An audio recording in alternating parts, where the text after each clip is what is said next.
दोस्तों नमस्कार, आदाब, सत श्री अकाल। दवायर के कार्यक्रम मीडिया बोल में आपका स्वागत है।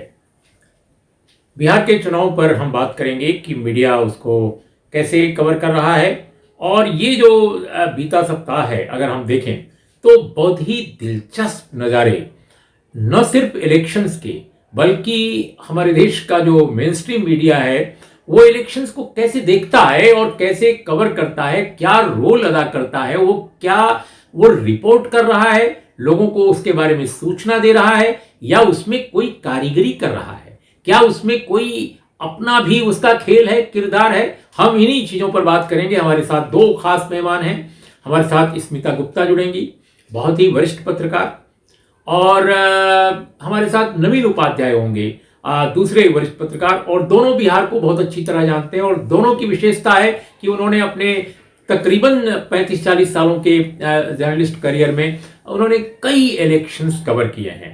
तो हम दो बातों पर अपनी पूरी चर्चा को केंद्रित रखेंगे। पहली बात कि इस वक्त बिहार में रोजगार का जो मुद्दा है वो सबसे केंद्रीय या अहम बना हुआ है, लेकिन क्या हम देखते हैं कि सियासतदानों की तरफ से एक सेट ऑफ जो पॉलिटिशियंस हैं उनकी तरफ से कोशिश दिखाई देती है कि रोजगार का मुद्दा केंद्रीय मुद्दा न रहे, डिरेल हो जाए, पटरी से उतर जाए, कोई और मुद्दा आ जाए। अब बहुत सारे लोग अनाप शनाप बहुत सारी चीजें बातें कर रहे हैं, कुछ अजीब अजीब तरह के नैरेटिव सामने लाए जा रहे हैं, कुछ अपशब्दों का भी की बौछार हो रही है। तो ये सारी चीजें और पूरी बहस को, पूरी टेलीविजन डिबेट्स को फिर उसी पर केंद्रित करने का एक तरह से शिकोफेबाजी चल रही है। और दूसरा पहलू है कि जिस तरह से ओपिनियन पोल के जरिए पूरा डाइवर्ट करना इलेक्शंस के एजेंडे को, वो अपनी जगह है। जैसे अभी मैं सुन रहा था एक ओपिनियन पोल कराने वाले सज्जन, वो बोल रहे हैं कि देखिए साहब, उन्होंने एक इंटरव्यू में कहा एक यूट्यूबर को कि साहब इस जो हमारा जो ओपिनियन पोल है इसमें हमने जो नतीजा दिखाया है कि एनडीए कैसे आगे है, लेकिन एक बात मैं बताऊं, वो उनका कोट है, सबसे लोग नाराज हैं, बिहार के लोग सभी दलों से नाराज हैं। तो उन्होंने कहा फिर लेकिन आपने तो दिखा दिया कि एनडीए बहुत आगे है। कहा दिखा तो दिया, लेकिन लोग नाराज सभी दलों से हैं। तो अगला क्वेश्चन पूछा यूट्यूबर ने, लेकिन आखिर इसका क्या मतलब हुआ आपकी इस बात का? उन्होंने कहा सिर्फ एक व्यक्ति को छोड़कर, नरेंद्र मोदी जी को छोड़कर लोग सबसे नाराज हैं। अब इसका क्या नतीजा निकलता है, इसका क्या मतलब निकलता है इस ओपिनियन पोल का और इस पूरे विमर्श का कि सभी दलों से लोग नाराज हैं, सिर्फ एक व्यक्ति से लोग खुश हैं या कम से कम नाखुश नहीं है। इस तरह की बहुत सारी चीजें सामने आ रही हैं। चिराग पासवान बनाम नीतीश कुमार, वो भी एक अलग चर्चा का विषय है कि क्या ये भारतीय जनता पार्टी एक नए ढंग का गठबंधन का प्रयोग कर रही है, इस प्रयोग का क्या निहितार्थ होगा। तो इन सब चीजों पर हम बात करेंगे और हम दोनों अपने मेहमानों से अब चर्चा शुरू करेंगे। नवीन उपाध्याय, आपसे मेरा पहला सवाल है कि बिहार के चुनाव में हम सबने देखा एक बड़ी अजीब बात, ये पहले हमने कभी ऐसा नहीं देखा कि रोजगार का सवाल किसी इलेक्शन में, खासकर हिंदी हार्टलैंड में, इतना महत्व के साथ सामने आ जाए, और वो इस बार हुआ है। आपको क्या लगता है कि ये तीनों फेज तक ये मुद्दा वाकई बिहार के मतदाताओं की नजरों में ये चढ़े रहेंगे, सबसे प्राथमिक या केंद्रीय मुद्दा बने रहेंगे? मैं इसलिए सवाल पूछ रहा हूं क्योंकि हमने देखा कि बहुत सारी पॉलिटिकल पार्टीज पूरी कोशिश कर रही हैं कि रोजगार का सवाल पटरी से उतर जाए। अब कोई ये कह रहा है कि साहब, एक विपक्ष के नेता ने ये क्यों कह दिया कि गरीब गुरबे जो हैं अमुक राज में अमुक समय सीना तान कर चलते थे बाबू साहब लोगों के सामने भी। अब ये जो है बहुत ही अजीब बात कह दी उस विपक्ष के नेता ने, इसको भी कुछ लोग मुद्दा बनाए जा रहे हैं, जैसे कि कोई बहुत ही गलत बात उसने कह दी हो और रोजगार का मसला को इससे दबा दिया जाए। अब कुछ लोग यही कह रहे हैं कि साहब ऐसे लोग भी इस देश में हैं, इस प्रदेश में हैं जो 8-9 बच्चे पैदा करते हैं। अब वे लोग चुनाव में बड़ी बड़ी बातें कर रहे हैं, वो बिहार को क्या रास्ता दिखाएंगे, वो बिहार को कहां ले जाएंगे। अब ये सब भी मुद्दा बनाने की कोशिश हो रही है। तो हमारा आपसे ये कहना है कि क्या आपको लगता है कि रोजगार जो वाकई इस देश में एक बहुत अहम मसला है एजुकेशन और हेल्थ केयर के साथ, वो बिहार के इस चुनाव में केंद्रीय मुद्दा बना रहेगा? देखिए, जहाँ तक चिराग पासवान की एंट्री का सवाल है इस इलेक्शन कैंपेन में, तो इससे बीजेपी को काफ़ी फायदा है, क्योंकि नीतीश कुमार की भूमिका जो एक बिग ब्रदर के रूप में थी बिहार की राजनीति में, वो उनका कद इस बार छोटा होने वाला है, उसमें कहीं इप्स एंड बट्स नहीं है। चिराग पासवान काफ़ी सब्सटेंशियल डैमेज उनको कर रहे हैं। उन्होंने करीब 22-23 बीजेपी के रिबेल को खड़ा किया है, और उसके अलावा कई पार्टियों के रिबेल्स जो कद्दावर नेता हैं जो कि हार्म कर सकते हैं, वोट काट सकते हैं, उनको उन्होंने अपनी पार्टी में जगह दी है। नेचुरली वो जीते या हारे उसकी कोई खास एनालिसिस करने की ज़रूरत नहीं है, लेकिन असेंबली इलेक्शन में अगर कोई कैंडिडेट 8-10 हज़ार वोट काट दे, 5,000 वोट भी काट देता है, तो वो क्लोज कंटेस्ट में वो सारे सीट हार जाते हैं। कम से कम 40 सीट ऐसे हैं जहां पर जेडीयू की मार्जिन जो थी, विक्ट्री मार्जिन 5 से 10 हज़ार के बीच में थी, और ये सारे जगह पर डैमेज हो सकते हैं। इसलिए काफ़ी डैमेज होगा, और जितना नीतीश कुमार को डैमेज होगा उससे बीजेपी को फायदा होगा। अल्टीमेटली अगर दोनों को लॉस हो गया, क्योंकि जेडीयू के कैडर अगर अपना वोट बीजेपी को नहीं ट्रांसफर किए इस कंफ्यूजन में, तो दोनों को भी लॉस सकता है, लेकिन अधिक लॉस नीतीश कुमार को होगा। और नवीन, दूसरा मेरा सवाल है कि क्या ओपिनियन पोल्स जो आए हैं और उसमें जिस तरह के कुछ खास ढंग के नैरेटिव भी सामने इमर्ज किए हैं कि वो एक तो उनका जो सर्वे है वो जितने लोगों के बीच कराया गया है उसका जो क्षेत्रीय या उसका यूं कहा जाए कि रूरल और जो अर्बन जो डिवाइड उसमें क्या है इसका कोई आंकड़ा परोसा नहीं गया है, और जो हम लोगों की जानकारी है उसमें अर्बन क्षेत्रों का, सेमी अर्बन क्षेत्रों का ज्यादा लिया गया है। और फिर उसमें कहा जा रहा है कि एनडीए तो आगे है लेकिन सभी दलों से लोग नाराज हैं, सभी दलों के खिलाफ, और खासकर नीतीश कुमार जी जो मुख्यमंत्री हैं उनके खिलाफ जबरदस्त एंटी इनकम्बेंसी है, लेकिन बीजेपी के खिलाफ उतनी नहीं है, और प्रधानमंत्री जी से तो बहुत ही खुशी है लोगों की। तो ये जो कुछ चीजें कही जा रही हैं इसका क्या मतलब है आपके हिसाब से? आपने लंबे समय तक इलेक्शंस कवर किया है। बड़ा ही इंटरेस्टिंग सवाल आपने पूछा है। मीडिया में क्या डिस्कोर्स चल रहा है कि एंटी इनकम्बेंसी नीतीश कुमार के अगेंस्ट में ही केवल है और बीजेपी के अगेंस्ट में नहीं है, और नरेंद्र मोदी का उसी तरह का प्रभाव है।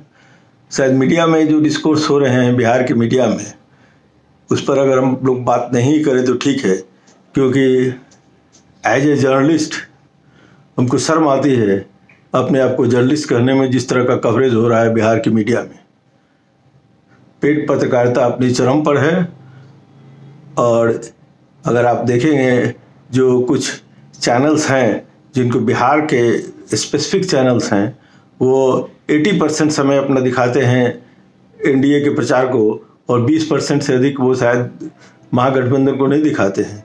तो मीडिया में जो प्रचार चल रहे हैं उस पर मेरा कोई खास ध्यान नहीं है। मेरा मानना है कि देखिए, ये इलेक्शन जो है ये मेन स्ट्रीम मीडिया और अल्टरनेटिव मीडिया के बीच के एक संघर्ष को भी दिखा रहा है।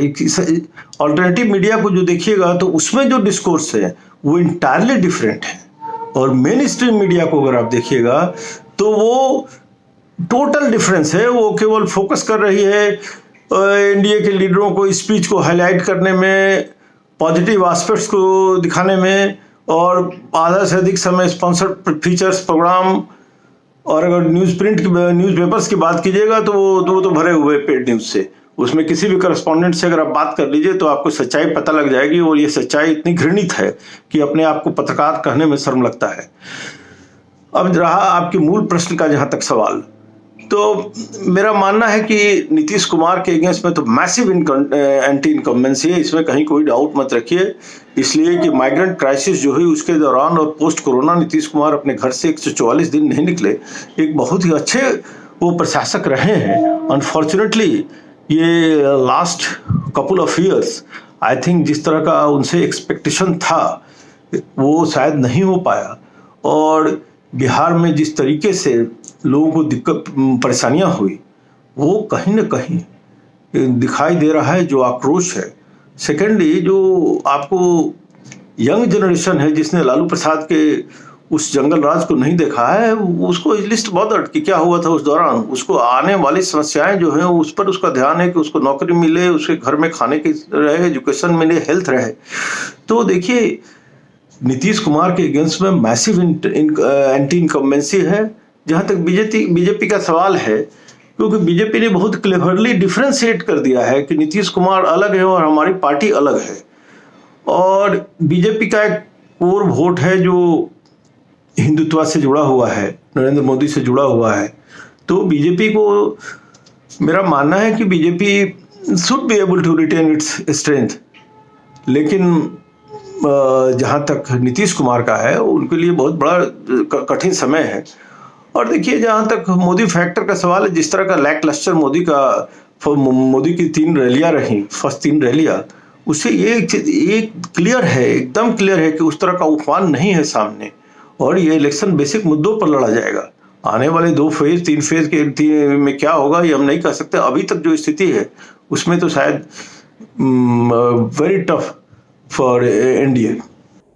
और नवीन, हमारी जो तीसरी जो जिज्ञासा है अपने दर्शकों, अपने श्रोताओं के लिए, कि ये पहली दफा ये देखा जा रहा है कि एक इलेक्शन हो रहा है जिसमें एक बड़ी पॉलिटिकल पार्टी 2 किस्म के अलायंसेज लेकर चल रही है।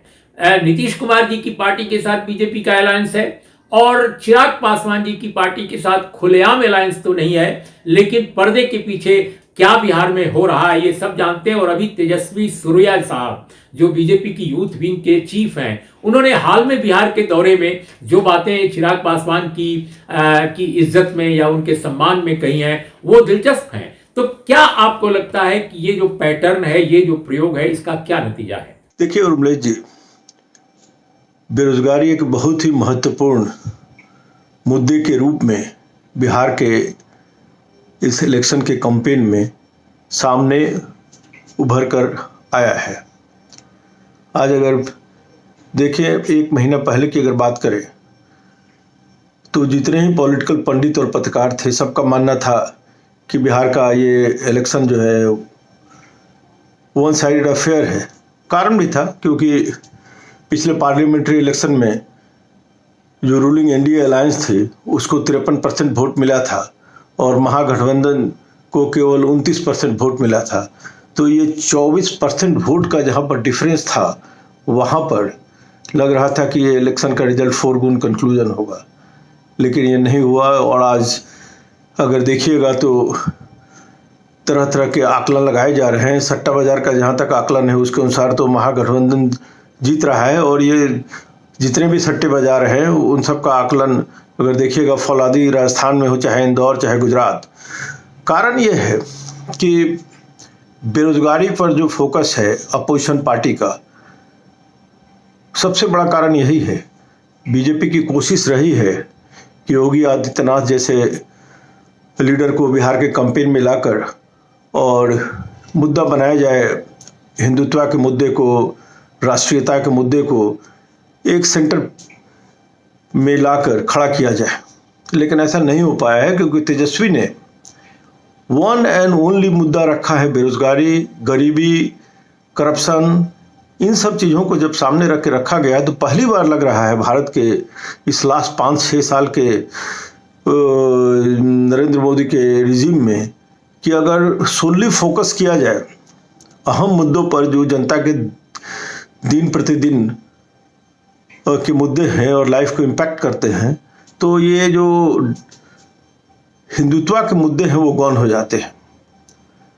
इसलिए मेरा मानना है कि इस इलेक्शन में बेरोजगारी एक बहुत ही महत्वपूर्ण मुद्दा रहेगा, और इसको अब डाइवर्ट करने के लिए अटेंशन तरह तरह के दूसरे मुद्दों को सामने लाया जा रहा है। कल अगर तेजस्वी ने एक सभा में कहीं बोल दिया कि लालू प्रसाद के राज्य में गरीब अपना बाबू साहब के सामने सर उठाकर और सीना तान के चलता था, तो आज उसको एक कास्ट का जामा पहनाने की कोशिश की जा रही है कि ये अटैक था राजपूत लोगों के अगेंस्ट में, राजपूत लोगों के स्वाभिमान पर।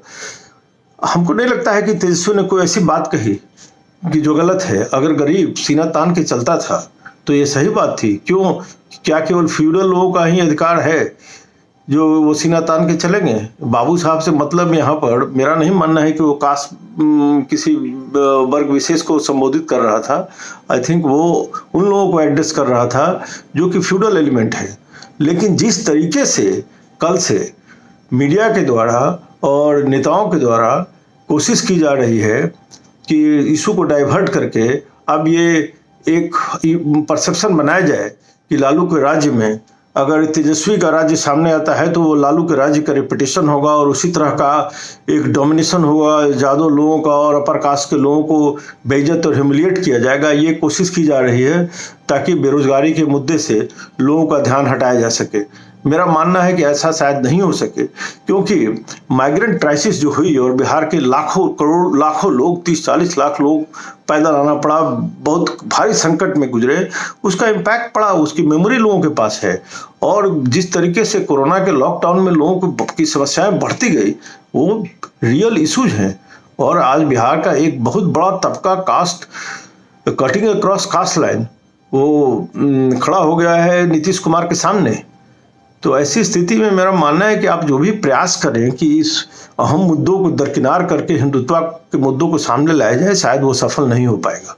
हमारे साथ इस समय स्मिता गुप्ता है। और स्मिता, हम आपसे समझना ये चाहेंगे कि आपने इतने इलेक्शंस कवर किए हैं, जो बिहार में सूरत हाल आपको अभी नजर आ रहा है, उसमें क्या लगता है कि रोजगार का मसला वाकई सबसे अहम मसला बना रहेगा, या ये देर सवेर इसको डिरेल कर दिया जाएगा तीसरा फेज आने से पहले तक? बिहार से जिस तरीके की रिपोर्ट्स आ रहे हैं, लग रहा है कि बेरोजगारी ही अहम चुनावी मुद्दा बन गया है।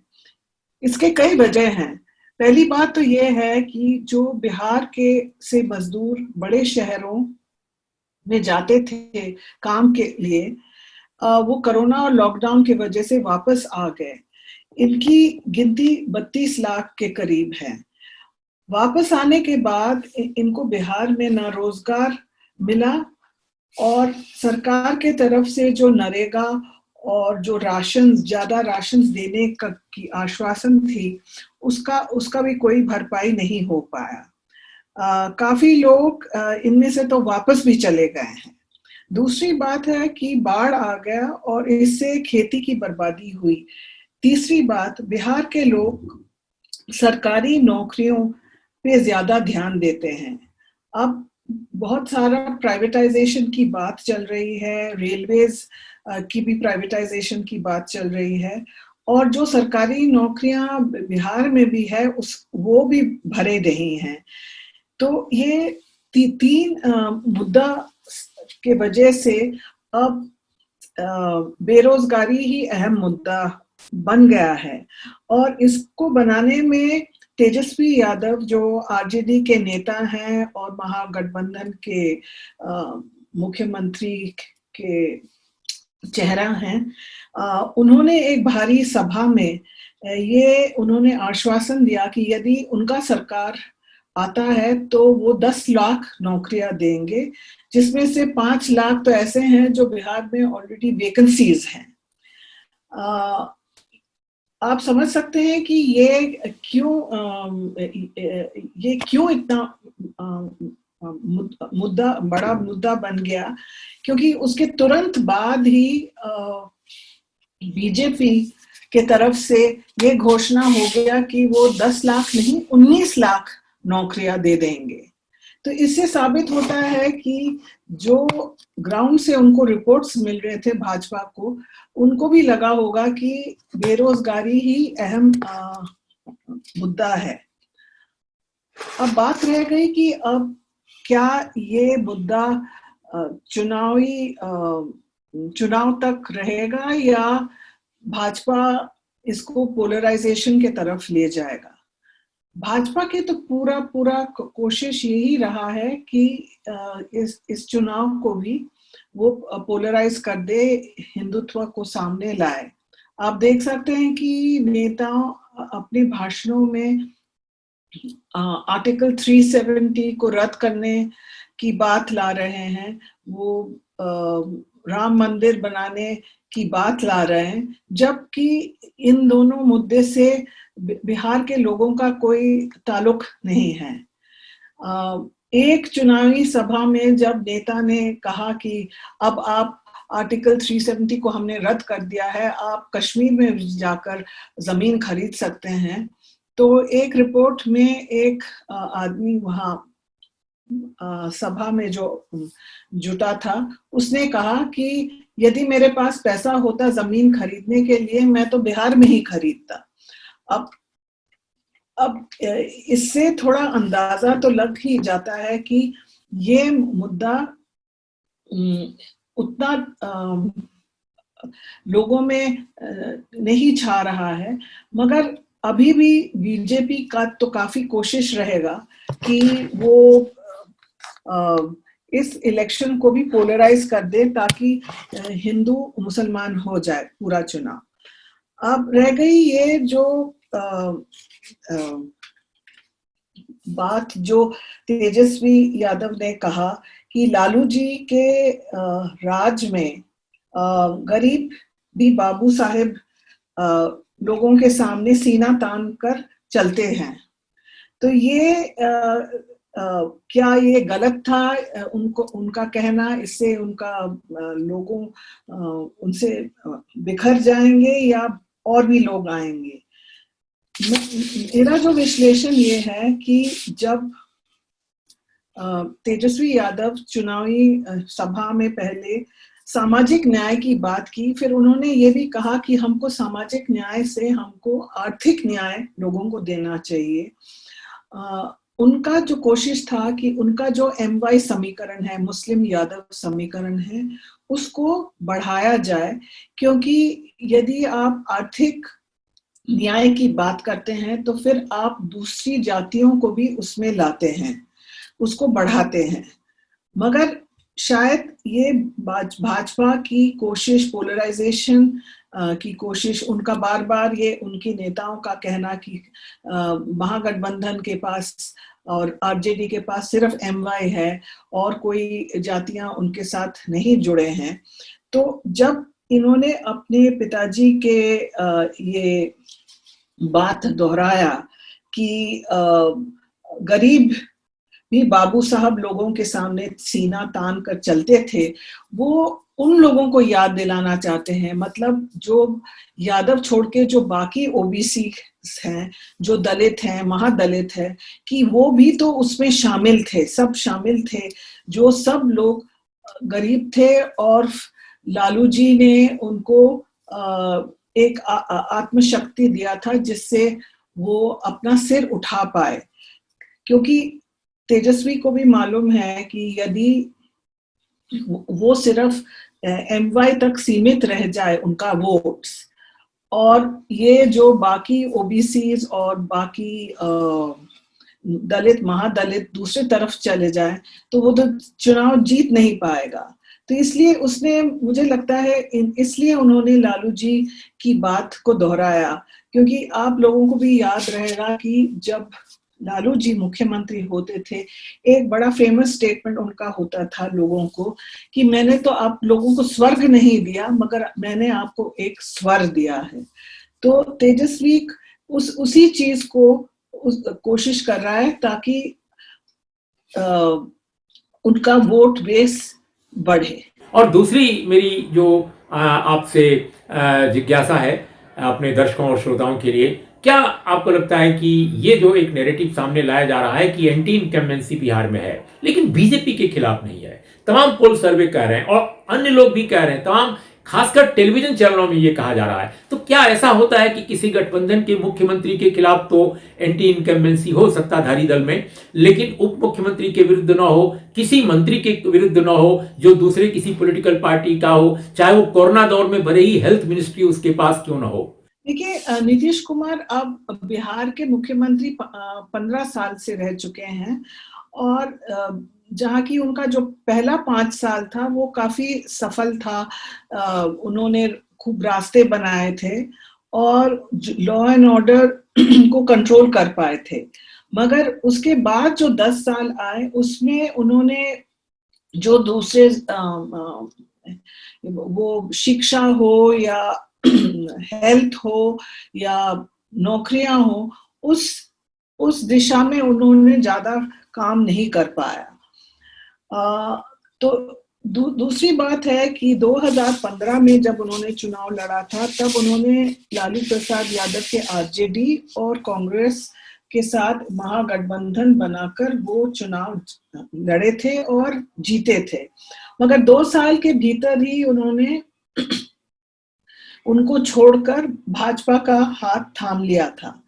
इससे उनका नाम आरजेडी के तरफ से पलटू बाबू, लालू जी ने शायद उनका नाम दिया था पलटू बाबू, और वो एक उनमें लग गया है कि ये मतलब अनट्रस्टवर्दी है। इन्होंने जिन्होंने इनको मदद किया था चुनाव में, उनके साथ उन्होंने विश्वासघात किया। और तीसरी बात है कि उनका जो अपना, नीतीश कुमार जी का अपना जो वोट बैंक है, वो बहुत ही छोटा है। और यदि हम 90 के दशक से देखें तो नीतीश कुमार लालू के मदद से या भाजपा के मदद से ही जीत सकता है। तो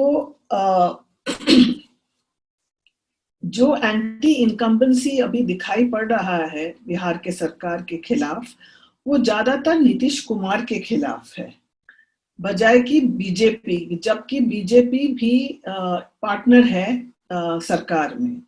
बीजेपी ने बहुत कुशलता से अपना स्ट्रेटजी बनाया है ताकि, और इस तरीके से लोगों को समझाया है नीचे के तरफ से कि मोदी जी ने तो बहुत सारे कोशिश किए हैं ये कोरोना पैंडेमिक के बीच में कि वो बिहार के लोगों की सहायता करें।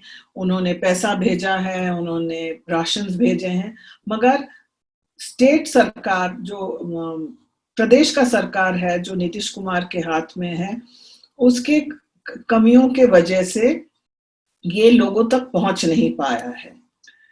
तो ये तो बिल्कुल सच है कि अब जो एंटी इनकम्बेंसी है ये नीतीश कुमार के खिलाफ ही ज्यादा है, और दूसरे तरफ बीजेपी के तरफ थोड़ा कम है। ये और फिर आती है बात, इससे क्या हो गया है कि पहले दौर में ऐसा ये बात ऊपर आ गया और लोगों में बहुत कंफ्यूजन हो गया कि क्या इसका मतलब है कि नीतीश कुमार अगला मुख्यमंत्री के दावेदार नहीं है गठबंधन के तरफ से, या भाजपा का कोई है। फिर भाजपा के बड़े नेता सामने आकर उनको कहना पड़ा कि नहीं, नीतीश कुमार ही हमारे चीफ मिनिस्टरियल कैंडिडेट हैं।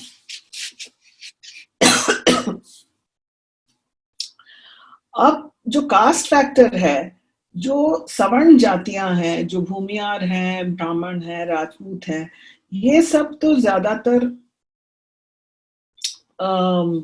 भाजपा के साथ ही है। और जैसे मैंने पहले भी कहा है कि मुस्लिम यादव अभी भी एकजुट आरजेडी के साथ है। तो जैसे जो बाकी जो जातियां हैं उनके लिए ही लड़ाई है, जो अदर बैकवर्ड कास्ट है, दलित है, महादलित हैं।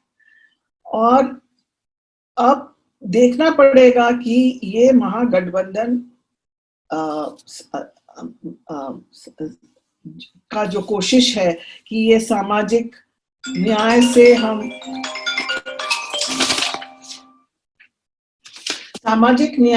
ये आर्थिक न्याय तक ले जाए, उनका जो कोशिश है, और इनके जो इनके तरफ से जो ये कोशिश कर रहे हैं कि हिंदुत्व का, इसमें वो कर पाएंगे या नहीं कर पाएंगे, ये अब देखा जाएगा।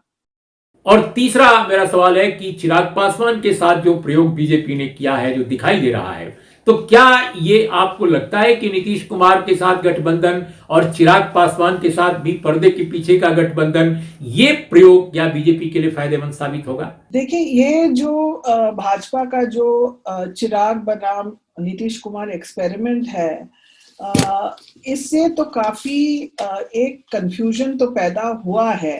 और नीतीश कुमार जी और जेडीयू नेतागण, जैसे मैंने पहले भी कहा, उन्होंने फिर भाजपा से ये साफ साफ पूछा कि मुख्यमंत्री का कैंडिडेट कौन है, तो फिर वो आकर उनको कहना पड़ा कि नीतीश कुमार ही हमारे नेता हैं। मगर जो आप देख रहे हैं वो बीजेपी के में एक तरह से एक टूट है, दो हिस्से हैं। जो बीजेपी का जो स्टेट यूनिट बिहार में है, मैं पूरे भाजपा के बारे में नहीं कह रही हूँ, बीजेपी का जो स्टेट यूनिट है उसका दो हिस्सा है। एक हिस्से में है सुशील मोदी, नंद कुमार यादव, नंद किशोर यादव, जो लोग नीतीश जी को जयप्रकाश मूवमेंट के वक्त से जानते हैं, उनके सहकारी रहे हैं, उनके साथ हैं, उनके सपोर्टर्स हैं। और दूसरी तरफ हैं जैसे रामेश्वर जी हैं, जो अब भाजपा के बहुत पुराने कार्यकर्ता हैं और अब उन्होंने भाजपा को छोड़कर लोक जनशक्ति पार्टी की टिकट भी ले चुके हैं। और जो मजे की बात है, रामेश्वर जी भाजपा के खिलाफ नहीं कहते हैं, मगर अब खुलेआम वो नीतीश जी के खिलाफ बोल रहे हैं। और दूसरे तरफ दिखाई पड़ रहा है कि सुशील मोदी, जो अभी बेचारे अब अस्पताल में हैं, वो हर रोज एक इंटरव्यू दे रहे हैं। 15 साल से तो वो डिप्टी सीएम रहे हैं। नीतीश कुमार की और के खास दोस्त हैं, वो बार बार नीतीश कुमार की तारीफ कर रहे हैं और दूसरी बातों को कह रहे हैं कि नीतीश ही, भाजपा नीतीश को ही अपना नेता मानता है। तो ये जो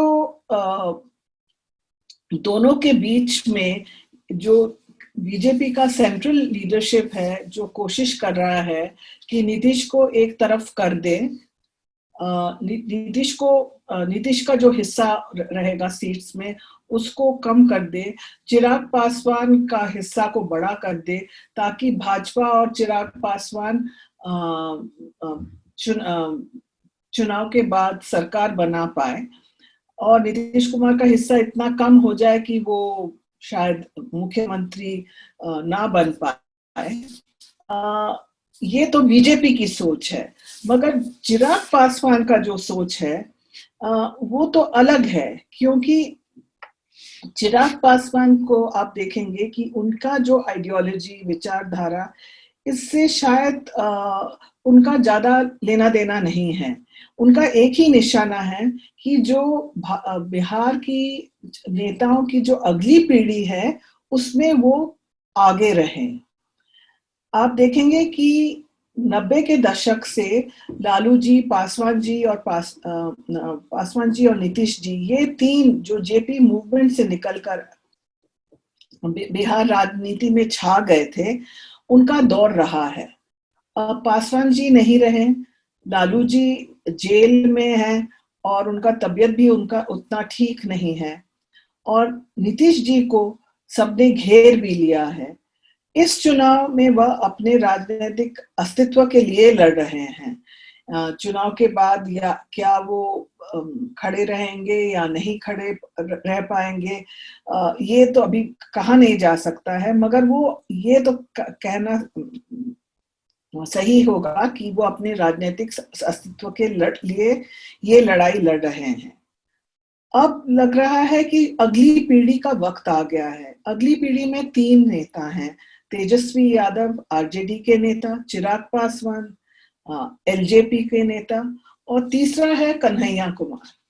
शायद तीनों में कन्हैया कुमार ही सबसे टैलेंटेड हैं, मगर तेजस्वी और चिराग के पीछे एक राजनीतिक विरासत भी है, एक बड़ा संगठन भी है। कन्हैया सीपीआई के हैं, मगर सबको मालूम है कि अब सीपीआई का बिहार में उनका फुटप्रिंट बहुत ही छोटा है और संगठन भी बहुत कम है और उनके नेताओं भी कन्हैया को ज्यादा सपोर्ट नहीं देते हैं। तो फिर तो रह गया तेजस्वी और चिराग। तो चिराग पासवान की यही कोशिश है कि इस चुनाव में वो अपने सीट्स बढ़ाकर अपना एक इंडिविजुअल पर्सनालिटी और इंडिविजुअलिटी को एक छाप दे बिहार में, ताकि जो अगला लड़ाई होगा वो चिराग पासवान और तेजस्वी के बीच में होगा।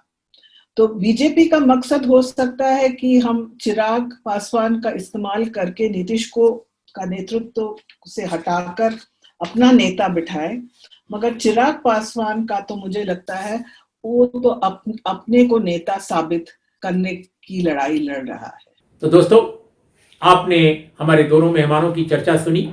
आपके ऊपर हम छोड़ते हैं, आपने क्या नतीजा निकाला।